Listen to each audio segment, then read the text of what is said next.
Misikat ug maayo sa social media diyang gipost ni Senador Ronald Bato de la Rosa ang reklamo sa usa ka midwife nga mitambong og convention sa Davao City. Kay pag-abot ni sa Davao International Airport, nagsakay kini og taxi ug nagpahatod sa Acacia Hotel sa lanang ning syudad. Imbis nga iagi sa pinakaduol nga dalan, gituyok na hinuon kini og layo nga kalsada. Mao nga mipalag si Senador de la Rosa kay ang midwife taga Marikina ug nangyawat lang usab. Giabisuhan ni noon ang taxi driver ni Senador de la Rosa nga magpablatter sa pinakaduol nga police station aron madungog usab ang iyang eksplanasyon. Kaganihang buntag, gipatawag sa Land Transportation Franchising and Regulatory Board kun LTFRB 11 ang taxi driver apan wala kini misipot. Inay, ang representante hinoon sa STC Taxi ang mitungha alang sa hearing ug miesplikar kini base sa eksplanasyon usab sa taxi driver. Na-story na po ang driver kagabi which is ipaulit na po siya dito sa among garay. So na-interview na mo.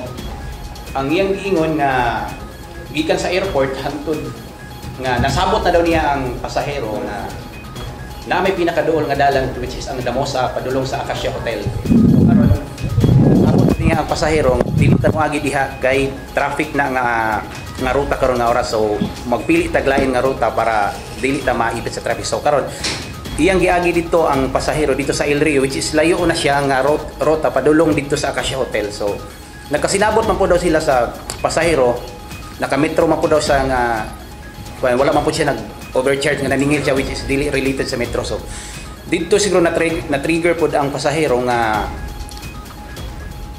dako siya nabayaran, layo gyud siya nga rota gi sa airport El Rio padulong sa Acacia Hotel. So moto ang partial nga statement sa among driver. Gipasabot sa LTFRB nga dili nila kini konsentihon. Posible mag-breach of franchise conditions for failure to provide a safe and dependable public land transportation.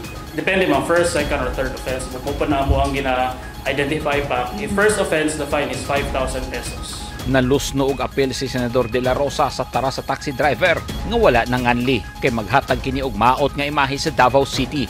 Labi na nga bisita lang sa Davao ang midwife. Pero karong hapon, Abril 25, misipot ang taxi driver sa opisina sa Traffic Enforcement Unit subay na sab sa imbitasyon sa TEU. Ug miesplikar ang driver. Miingon nga gikan sila sa Davao International Airport bandang alas 2 o alas 3 sa hapon kagahapon, Abril 24. Ug misubay sa diversion road aron mulikay sa traffic. Ug misubay sa bypass road sa Maa, dayon Quirino una miabot sa Avida Hotel kung asa nakabook ang pasahero nga midwife. Giawag ginoon sa TEU ang complainant nga moadto sab sa opisina o di kaha mo kontak sa pulis aron maklaro ang tanan.